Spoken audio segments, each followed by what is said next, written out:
Flipper Site Developer CMS also allows for custom SMTP configuration for form emails. So now you have the ability to send emails from your own mail servers. And I'm going to give you a quick overview of how that works. So under global, in Flipper, I'm logged into my Flipper site in global.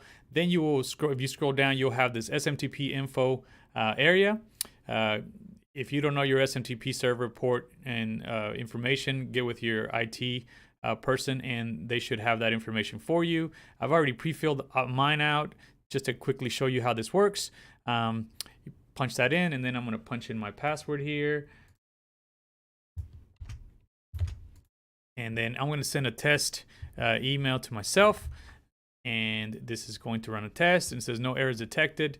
And I should get an email here shortly. So why do this? So if you have forms on your website, if you configure the SMTP server information, when your website or your forms get submitted and you have auto replies in place, those auto reply emails will come from your from your outgoing mail servers, which in turn helps cut down your emails landing in a spam filter or a spam folder. So this is very helpful, not just for regular forms, but if you have the event registration module activated on your Flipper CMS, Flipper Site Developer CMS website, when you send reminders for the event, those are going to come from, again, your mail servers, e-commerce, your orders, that are placed online, and you send receipts or order detail. Those again will come from your own mail servers,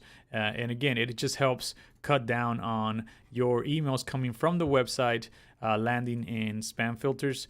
Currently, they just go out through the web server. So again, pretty cool feature. Once you configure, you only got to do this once, and then anytime after that, once your forms send auto reply emails, they will come from your own mail servers. So that's how the SMTP configuration works in Flipper Site Developer CMS.